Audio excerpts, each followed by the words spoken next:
자, 세 번째 주제는 이제 화성에 저희가 도착을 했습니다. 아까 강연 중에 테라포밍에 대해서 말씀을 하셨는데요. 지구와 환경 작업이라고 할 수 있을 것 같은데 이게 아직 2030년까지는 안 되어 있을 것 같습니다. 그걸 위해서 우리가 이제 화성에 도착한 지구인은 어떤 일을 하게 될까요? 예, 탐험가님. 예. 네, 일단 그 화성 탐험도 뭐 지구에서 탐험과 크게 다르지 않을 것 같습니다. 일단 탐험을 가게 되면 텐트 칠 자리를 빨리 잡아야 됩니다. 예, 거기서 계속 살아야 되기 때문에. 근데 아까 말씀하셨던 것처럼 화성 표면도 어쨌든 우주 방사선에서 많은 영향을 받기 때문에 그냥 화성 지표면에 뭔가 거주 시설을 만들면 아마 그 많은 방사선에 피복이 될 거기 때문에 일단 동굴을 찾아야 됩니다. 자, 동굴을 찾아야 되는데 그나마 이게 좀 이렇게 그 현실성이 있는 게 화성에 가면 올림푸스 몬스라고 부르는 높이가 무려 27,000m짜리 화산이 있습니다. 태양계에서 가장 큰 규모의 화산인데 이 화산이 사실 한라산과 거의 유사한 형태의 순상화산입니다.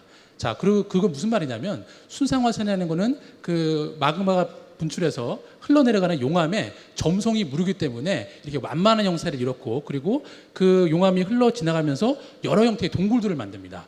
만장굴이 생기시는 원리도 똑같다고 보시면 되는데 그렇기 때문에 아마 화성은 지금 모르긴 몰라도 다양한 형태의 미로 동굴들이 있을 겁니다. 그래서 빨리 그 동굴을 찾아서 그 안에 빨리 텐트를 쳐야죠. 동굴을 먼저 찾아라. 네. 네, 잘 알겠습니다. 다른 어떤 게 있습니까? 네, 동굴도 좋고 아니면 그 얼마 전에 화성에서 만드는 집이 가장 좋은 형태가 뭘까라는 그 테스트 비슷한 그 퀴즈 대회가 있었는데 가장 좋은 답이 얼음집이었습니다. 그러니까 이글루처럼 얼음으로 집을 만들면 아까 얘기했듯이 그 얼음을 통과하면서 방사성들이 굉장히 에너지를 잃어버리기 때문에 굉장히 좋으니까 화성에 아까 말씀하셨지만 얼음은 굉장히 많이 있거든요. 그 얼음을 이용해서 얼음집을 짓는 게 필요할 거고 그리고 화성에서 생활을 하려면 아까 말씀드렸지만 가는 도중에도 물이 많이 필요하잖아요. 사람은 물이 굉장히 필수이기 때문에 그러니까 물을 가지고 간 걸 대부분 썼을 테니까 화성에서 또 그 생활하는 동안에 물이 필요하거든요. 그 물은 역시 화성의 얼음 상태로 있는 물을 활용을 해서 그런 먹고 살 대책을 마련하는 게 제일 시급하겠죠. 네, 아마 그 물이 있을 가장 유력한 후보지도 아마 동굴 어딘가일 겁니다. 결국 동굴에서 물을 찾아라고. 인류의 문명은 동굴에서 시작했고요. 화성의 물이 어느 정도냐 지금 계산해 본 바로는 화성에 있는 얼음을 다 액체로 녹이면 화성 표면을 전체에 뒤덮을 수 있을 정도로 많이 그렇게 많이 있습니다. 이산화탄소도 얼어 있다고 하던데 그 외에 네, 물도 있는 극관에 모양이네요. 드라이 아이스가 존재하기 때문에 드라이 아이스를 녹이면 이산화탄소가 나오고 기체가 되고 그러면 그것이 바로 온실가스이기 때문에 화성을 따뜻하게 데울 수 있는 어떤 그런 원료가 이미 화성이 어느 정도는 포함하고 있다라고 말할 수가 있습니다. 네. 지금 아까 그 대기가 화성에는 거의 없다고 말씀하셨는데 인간이 살아가려면 꼭 대기가 필요할 것 같습니다. 그럼요. 그걸 이제 만들어낼 수 있는 네. 방법도 또 있을까요? 우선 말씀드린 것처럼 물과 그다음에 드라이 아이스를 얼음과 드라이 아이스를 녹임으로 인해서 수증기, 이산화탄소 생성해내고요. 그다음에 우주선에 싣고 많은 양을 싣고 가야 될 거라고는 생각이 듭니다. 네. 예, 잘 알겠습니다. 여러분들 그 영화 마션을 보면 굉장히 인상적인 장면 중에 하나가 이제 식량을 이제 마련하기 위해서 감자를 재배하는 그 장면입니다. 이게 정말 가능한 일인지 궁금해지는데요. 어떻게 보시나요? 네, 일단 저도 그 영화를 재밌게 봤는데 사실 그렇게 그 감자를 재배하는 그런 특수한 그런 뭐 환경이나 이런 설정들이 꼭 화성 탐사에만 필요한 게 아닙니다. 예를들면 저 같은 경우는 이제 알래스카도 여러 번 탐험을 갔다 왔는데 그 알래스카의 그 북극권 북위 60도 위에 올라가면 그 이누이트 부족들이 사는 툰드라 지대가 있습니다. 근데 보니까 알래스카 같은 경우에는 그 1년에 여름이 3개월밖에 되지 않기 때문에 연간 신선한 야채를 먹을 수가 없습니다. 그래도 실제 마션에 나온 듯한 그런 컨테이너 박스의 특수 시설을 만들어서 그 안에다가 LED 빛을 쬐어서 파종에서 수확까지 2주 단위로 계속 신선한 야채를 먹는 그런 어떤 특수한 시설들이 꼭 화성 탐사가 아니더라도 지구 내에서도 극환경에서는 얼마든지 가능한 현실이기 때문에 아마 뭐 크게 어렵지 않을 거라고 저는 생각을 합니다. 네. 네, 마션에서 이미 보여줬듯이 뭐 토성에는 흙은 많이 있잖아요. 거기다가 자연 퇴비를 이용하면 자연스럽게 네. 퇴비는 거기서 구할 수 있는 게 아니라 가져가야 되는 거죠? 아니 자연스럽게 거기 있는 걸 말씀하시는 건가요? 자연 탭이야. 제가 이제 네. 그 영화에서 보시면 예. 예, 그걸 이용하잖아요, 그죠? 예. 예, 그걸 실제로 그렇게 아마 이용을 할 거고요. 그 영화에서 보시면 그 자연산 대비가 완전히 바짝 마른 상태로 있는 걸 볼 수 있습니다. 네. 예, 그 이유가 물은 재활용했기 때문에. 예, 물은 재활용다. 예. 물을 그런데 버릴 수가 없잖아요. 예, 그렇기 잘 때문에. 알겠습니다. 예, 이것도 좀 궁금해집니다. 거기서 이제 감자를 재배했는데 다른 작물은 불가능한가요? 왜 하필이면 감자였습니까? 네, 감자가 늘 구황작물로 사용되었죠. 특별한 이유가 있는 건 아닌 모양이에요. 구황작물은 역시 감자가 최고다. 예, 잘 알겠습니다. 또 포만감이 제일 좋기 때문에 아마 그리고- 감자 아니었으면 유럽 사람들 대부분 굶어 죽었을 거예요. 한 뿌리에 또 얼마나 많이 달립니까? 그렇죠. 주렁주렁 네. 열리니까 예. 제일 효율적인 것 같습니다. 청중분들이 주신 의견 중에 이런 의견도 좀 재밌었습니다. 그러니까 저희가 이제 테라포밍에 대해서 얘기를 하고 있는데요. 이것이 어떻게 보면 우리가 이제 환경 파괴 같은 관점에서 생각해 보면 약간 인간의 이기심일 수도 있다.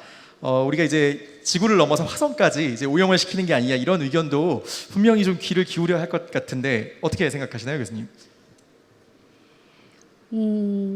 물론 그런 부분을 고려는 해야 되겠지만 단지 그러한 이유 때문에 우리가 가봐야 될 곳을 가보지 않고 알아야 될 것을 알지 않는다는 것은 저는 반대입니다. 우선 알고 탐사한 다음에 그런 다음에 그것을 보완하는 양식으로 나아가야 되지 않을까라고 생각합니다. 저희가 남극을 탐험함으로 인해서 얼마나 많은 지식을 얻게 되었습니까? 그리고 남극에서 일어날 여러 가지 정치적인 문제들도 저희가 잘 매니지를 하고 있다고 생각을 합니다. 그렇기 때문에 화성 탐험도 그리고 테라포밍도 잘 이루어지지 않을까라고 생각이 됩니다. 지혜롭게 활용하는 게 역시 중요한 것 같습니다. 제가 또 어서 듣기로는 이제 우리 마션처럼 화성 탐사를 하다가 한 명이 낙오된다면 그 사람의 외형이 변하게 된다 그런 얘기도 좀 들어봤었습니다. 관장님 그게 사실인가요?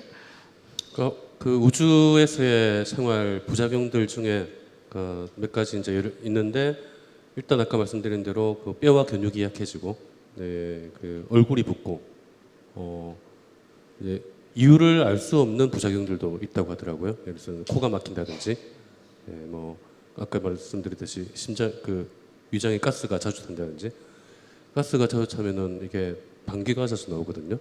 예, 생활이 굉장히 곤란해집니다. 특히 이제 공기가 귀한 곳에서는 그러니까 함부로 환기를 시킬 수도 없고 그런 문제도 있고 뭐 혈액 순환에 문제가 있기 때문에 전반적으로 건강에는 굉장히 문제가 클. 그래서 실제로 아까 준비 과정에서 그런 우주에서의 생활이 사람 몸에 어떤 영향을 미치는지를 많이 연구를 해야 되고요. 아직 화성 탐사를 하는 정도의 기간 동안 우주 생활을 해본 사람이 단 한 명도 없기 때문에 어떤 부작용이 있을지 아직 모르고 있는 게 많습니다. 그런 부분들이 문제가 될 가능성이 크죠. 네, 그래서 그 같은 맥락인데 이 아폴로 프로젝트를 통해서 처음 사람을 달에 보내려고 했을 때도 그때 중요했던 프로젝트 미션이 뭐였냐면 우주 유영이 가능한 인간 능력의 개발이었습니다.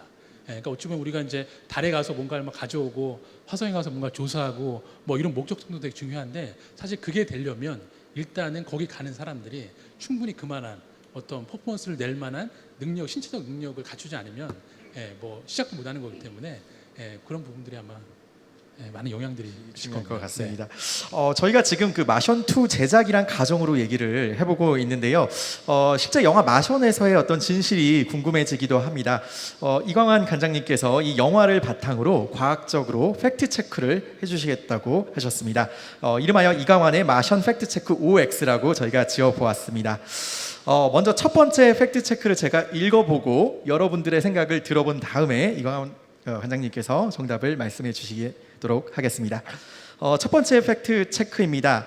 화성의 모래 폭풍은 영화처럼 사람을 날릴 정도로 위험하다. 어떻게 생각하시나요? O라고 생각하시는 분 한번 손 들어보시겠습니까? X라고 생각하시는 분은 어때요? 제가 보기엔 X가 좀 더 많은 것 같습니다. 예, 관장님 정답이 뭔가요? 네, 답은 X가 되겠습니다. 왜냐하면 아까 여러 번 나왔는데 화성의 기압이 지구의 1%도 안 됩니다. 0.6% 정도밖에 안 되기 때문에 거의 그냥 공기가 없다라고 해도 생각해도 무리가 없을 정도거든요. 근데 실제 화성은 모래 폭풍은 일어납니다. 일어나기도 하고 자주 일어나고, 그리고 어떤 경우에는 행성 전체를 완전히 뒤덮기도 할 정도로 대규모로 일어나는데 그 강도는 그렇게 강하지가 않아서, 기압이 너무 낮기 때문에 강도는 그렇게 강하지가 않아서 뭐 사람이 날릴 정도는 아니고요. 머리카락 날릴 정도 될까 말까. 예, 그런 근데 사실 이렇게 이게 굉장히 명확한 문제였거든요. 근데 그 영화에서는 그렇게 한 이유가, 그 마션 영화가 굉장히 과학적으로 고정이 잘 된 영화예요. 근데 그 부분은 딱 누가 봐도 웬만큼 지식 있는 사람이 봤을 때 저건 말이 안 되는데라는 장면으로 시작하거든요. 근데 그 알고 보니까 그 저자가 알고 있었어요.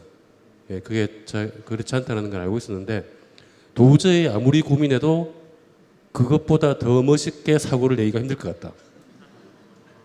그래서 극적인 연출을 그래서 위해. 어쩔 수 없이 모래 폭풍으로 사고가 난다는 설정을 했다고 하더라고요. 예, 잘 알게 되었습니다. 다음 팩트 체크로 진행해 보도록 하겠습니다. 두 번째는 영화 마션에서 화성까지 가는 동안 우주 비행사들은 무중력 상태로 지내게 된다입니다. O라고 생각하시는 분 한번 손 들어 보시겠습니까? X라고 생각하시는 분들은? 제가 보기엔 한 반반 되는 것 같습니다. X가 조금 많은 것 같은데요. 관장님 정답이 뭡니까? 네, 그건 답은 X가 되겠습니다. 왜냐하면 영화를 잘 보신 분들은 아시겠지만 그 우주선 화성 왕복하는 우주선 안의 장면이 자주 나옵니다. 그죠? 자주 나오는데 그분들이 둥둥 떠 있던가요? 서 있죠, 그냥. 그래야 영화 찍기가 편해요. 그게 계속 띄워놓고 찍으려면은 서로 힘들잖아요. 찍는 사람도 힘들고 연기하는 사람들도 힘들고. 그래서 설정으로 중력 발생 장치를 만들어서 중력 발생을 하면서 왕복을 합니다. 그러니까 그게 이제 화성을 왕복하는 헤르메스호가 있는데 그 헤르메스호를 잘 보시면 그 국제 우주정거장이랑 비슷하게 생겼어요. 비슷하게 생겼는데 동그랗게 생겼습니다. 사람들 있는 데가 동그랗게 생겨서 그게 회전을 합니다. 회전을 하면 그 원심력으로 인공 중력이 만들어지는 거죠. 그러니까 그렇게 설정이 되어 있고 실제 영화 장면에서도 그게 회전하는 장면이 자주 등장을 합니다. 자주 등장을 해서 제가 사실 그 계산을 해봤거든요. 그 회전 속도가 맞나 그 영화에서. 그래서 그 크기랑 회전 속도를 대충 계산해 보니까 딱 화성 정도 중력을 만들면서 가고 있었어요.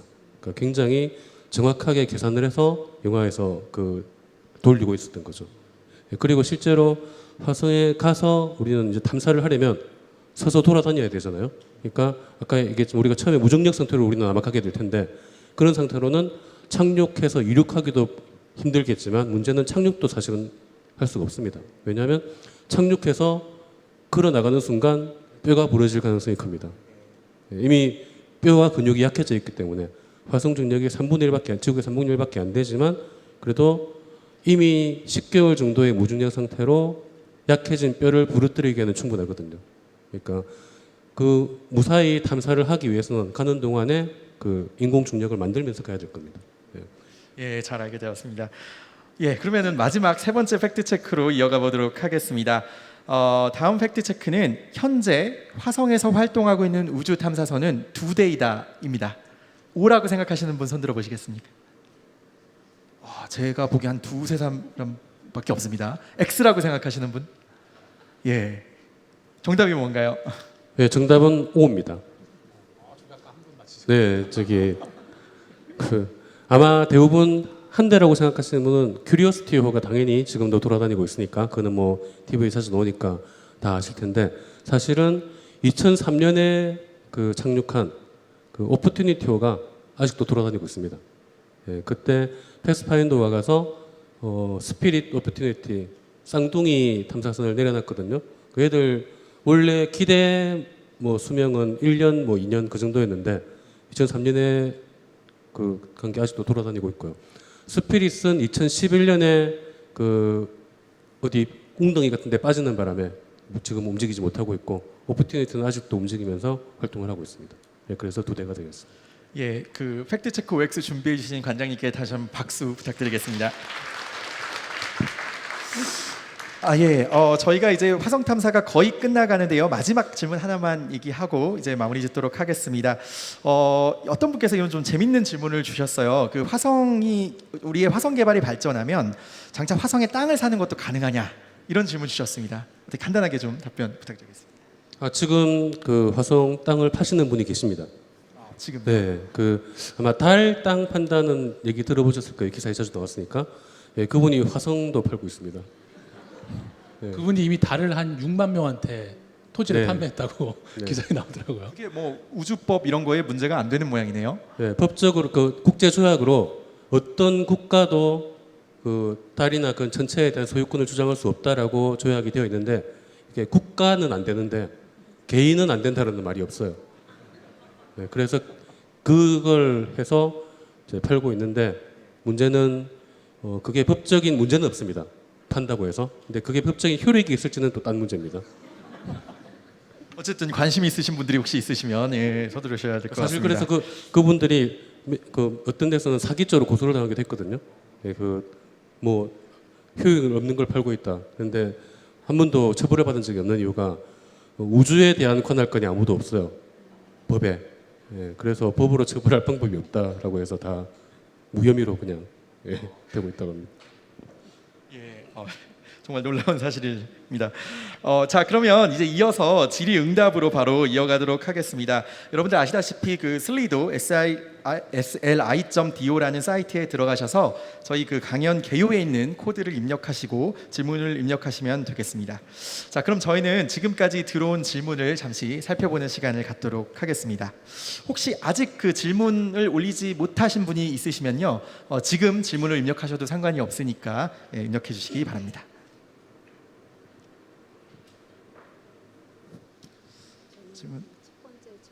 첫 번째 질문이요. 예, 제가 그럼 질문을 좀 읽어드리도록 하겠습니다. 익명으로 올려주셨고요. 이미 차갑게 굳은 화성의 핵을 녹일 수 없을 텐데 어떻게 화성에서 자기장을 만들 수 있나요? 자기장이 없으면 해로운 우주 입자를 막을 수 없지 않나요? 화성 전체를 덮을 자기장을 만들 이론과 기술이 있는지 질문을 주셨습니다. 네, 이론은 존재합니다. 항상. 하지만 기술적으로 그걸 만들어내는 게 굉장히 힘든데요. 나사에서 좀 생각하고 있는 것은 태양과 화성 사이에다가 이게 큰 자기장을 만들어낼 수 있는 제너레이터를 놔서 화성을 덮을 정도의 그 중간에다가 만드는 거죠. 그래서 자기장이 형성되면 그 자기장이 만들어지는 있는 곳에서 곳으로 날아오는 태양풍은 막아버리고 튕겨내버리기 때문에 그 뒤에 있는 화성은 그 태양풍으로부터 안전하게 보호할 수 있는 그런 아이디어를 가지고 있습니다. 분명히 이론적으로는 있지만 말씀드렸지만 기술적으로는 한계가 있습니다. 그렇지만 곧 개발이 될 거라고 저는 믿고 있습니다. 예, 다른 질문 선택해 주시죠. 역시 익명으로 올려주셨는데요. 화성 탐사 로봇을 통해서 이미 세균 같은 지구 생명체가 옮겨가지 않을까요? 네, 이 아주 중요한 문제인데 사실 아무리 그 화성으로 보내기 전에 지구에서 멸균 처리를 해도 100% 처리가 되지 않습니다. 그렇기 때문에 그 탐사 로봇에 묻어간 지구의 어떤 뭐 박테리아나 이런 것들이 화성 표면에 떨어져서 그걸 또 화성 탐사 로봇이 샘플링을 해서 그걸 분석해서 화성에 있는 어떤 뭐 흔적이다라고 이렇게 오류가 생길 가능성이 되게 많거든요. 그렇기 때문에 가장 최근에 화성에 가 있는 그 큐리오서티라는 탐사 로봇부터는 이제는 그 손에 드릴이 달려 있습니다. 그래서 이제 표면에 있는 그 토양을 분석하는 게 아니라 드릴로 구멍을 내서 안에 오염되지 않는 깨끗한 샘플을 꺼집어내서 분석을 해서 더 정확도를 높이는 거죠. 자, 그래서 아무튼 이것들이 지금도 이미 이제 화성에 가서 떨어진 뭐 착륙선들, 뭐 내려가다 실패한 탐사선들이 무지 많이 떨어져 있는데 이건 뭐 좀 글쎄요 어떻게 해야 될까요? 네. 네, 그래서 지금 사실 이게 굉장히 큰 문제가 될 수 있기 때문에 얼마 전에 나사에서 이런 문제를 해결할 사람을 뽑았어요. 행성보호관이라는 이름으로. 맞아. 네, 행성보호관입니다. 네, 그 사람은 행성을 보호해야 되는. 네, 아마 슈퍼맨 정도가 되어야 하시고, 근데 이제 지구를 보호한다기보다 그런 우주 탐사에 있어서 다른 행성이 지구의 생명체로 오염되는 걸 방지하는 방법을 찾아내는. 네, 그런 데에 그러니까 일이 그거예요. 그걸 주로 하는 행성보호관을 했고요. 그 모집 공고를 오픈을 해버렸는데 전 세계에서 수만 명이 지원을 했습니다. 초등학생. 그 뭐 근무 조건까지 다 홈페이지에 있었어요. 뭐 연봉이 한 매덕 한 2억 정도 됐고요. 뭐 지구를 지키기에는 좀 싼 값이긴 하지만 예, 그런 것도 있었고 하여튼 뭐 굉장히 그 화제가 됐던 그런 일이 있었습니다. 그만큼 중요한 문제로 생각을 한다는 거죠. 예, 정말 중요한 문제일 것 같습니다. 제가 그 다음 질문 하나 더 선택을 해보겠습니다. 이 두 개요.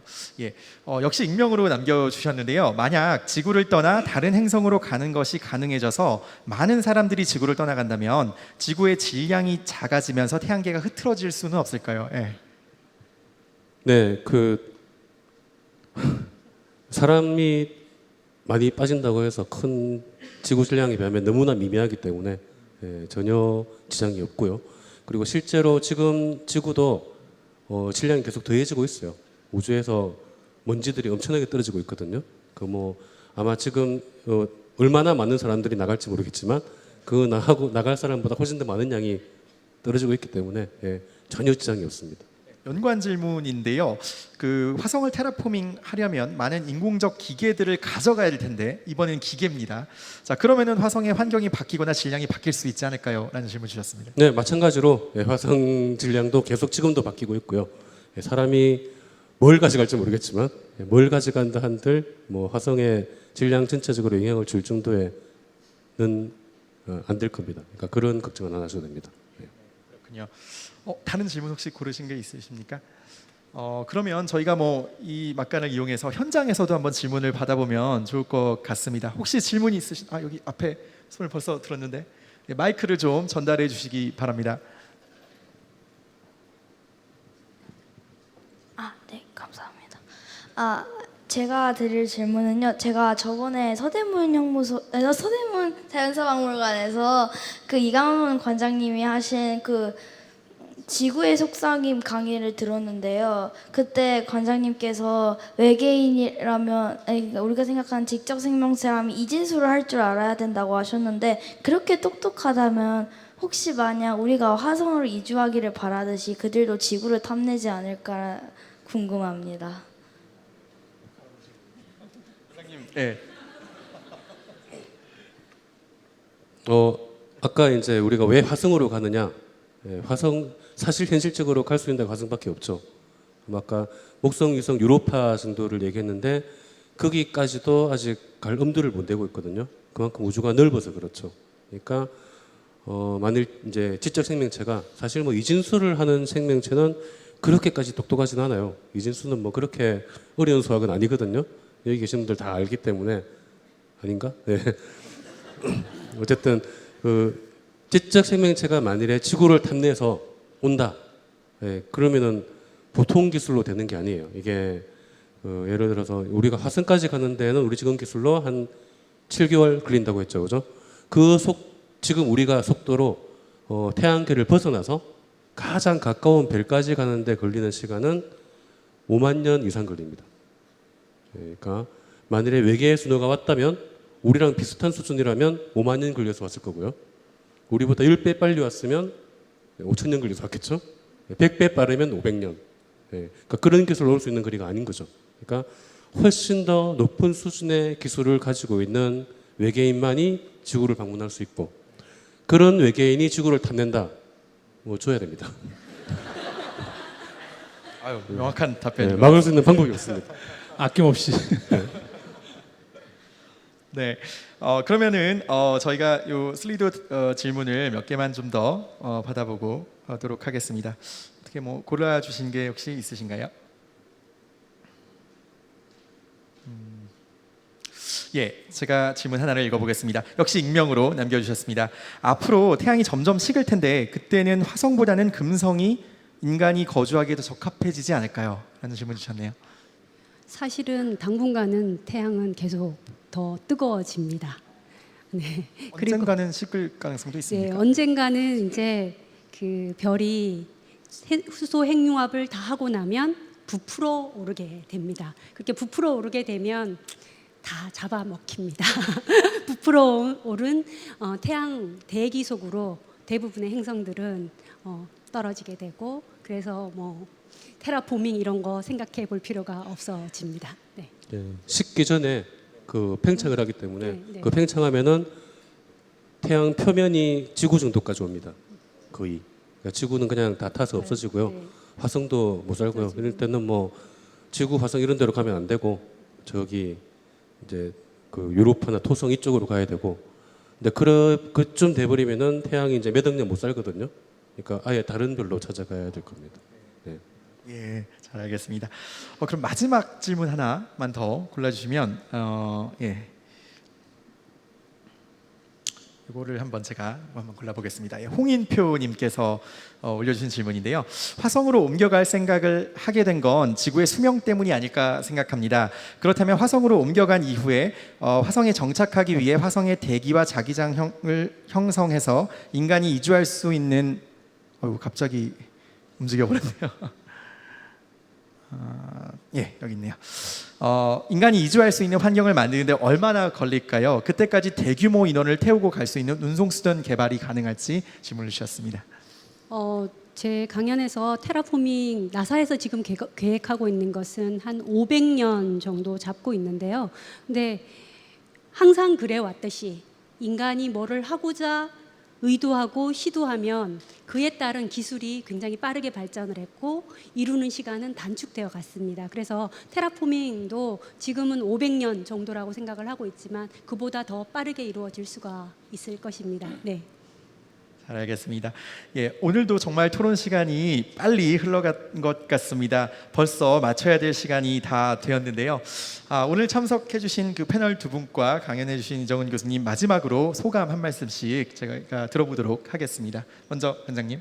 네, 오늘 주제가 이제 화성으로의 이주였기 때문에 뭐 테라포밍 이런 얘기를 했는데 아마 보셔서 아시겠지만 몇백 년 걸리는 일이고 현실적으로는 우리는 아직 화성에 이주는커녕 가보지도 못했고 당분간은 착륙을 해도 돌아오기 힘든 그런 수준이다라는 게 현실이고요. 아마 그 말씀하신 대로 이런 걸 좀 더 빠르게 하려면 좀 더 많은 관심을 가지고 그래야지 기술이 이제 그 집중이 되면서 더 빠르게 발전을 하게 되거든요. 그리고 사실은 그 테라포밍해서 화성을 테라포밍해서 그 사람이 갈 수 있는 정도의 기술을 가지고 있다면 지구를 지키는 게 훨씬 더 싸게 친다. 그 정도 기술이라면은 충분히 지구를 지킬 수 있다라는 생각으로 뭐 그 하지 말자는 게 아니고 그거는 어쨌든 앞으로 미래의 방향이지만 뭐 지구에 사람을 이주한다 그렇게까지 너무 그런 걸 심각하고 진지하게 고민할 건 아니지 않을까라는 생각을 합니다. 지구를 지키는 게 더 중요하다. 잘 알겠습니다. 예, 문경수 탐험가님. 네, 우리가 그 보통 뭐 화성 탐험, 야 지구도 이렇게 뭐 아직 볼 게 많고 연구할 게 많은데 꼭 화성까지 가야 되느냐 늘 이런 이제 퀘스천 마크를 붙이게 되는데요. 근데 어찌 보면 인간의 역사는 탐험의 역사라고 해도 과언이 아닐 것 같습니다. 그러니까 이제 몇만 년 전에 진짜 최초의 인류가 아프리카 대륙을 벗어나서 새로운 주거지를 찾아 나섰고, 그리고 또 콜럼버스 같은 사람들은 새로운 대륙을 발견했고, 그리고 요즘 시대에는 아까 교수님 말씀하신 것처럼 이제 태양계 밖을 벗어나는 아웃 오브 워스, 아웃 오브 유니버스가 되는 시대이기 때문에 이런 것들을 보면 어쩌면 탐험이라는 게 인간의 본능 같은 것 같아요. 그렇기 때문에 아마 우리도 지금 이런 논의를 나누지만 아까 질문하셨던 저런 우리의 미래 세대들 이런 분들도 아마 똑같은 고민을 하지 않을까라는 생각을 해봅니다. 네. 네, 교수님. 오늘 주제에 대해서는 두 분이 너무나 잘 소감을 말씀해 주셔서 더 이상 거기에 덧붙이지는 않겠고요. 저는 오늘 강연을 하면서 카오스 이 강연을 듣기 위해서 이렇게 자리해 주신 많은 분들에서 굉장히 놀랬고 그리고 또 이런 관심을 많은 분들이 이런 과학 기술, 과학 문화 이런 것들에 관심을 가지고 계시기 때문에 앞으로 우리의 미래는 더 나은 그런 과학 문명들이 만들어질 수 있을 것이라는 기대가 많이 되고 있습니다. 네. 네, 감사합니다. 세 분께 다시 한번 큰 박수 부탁드리겠습니다.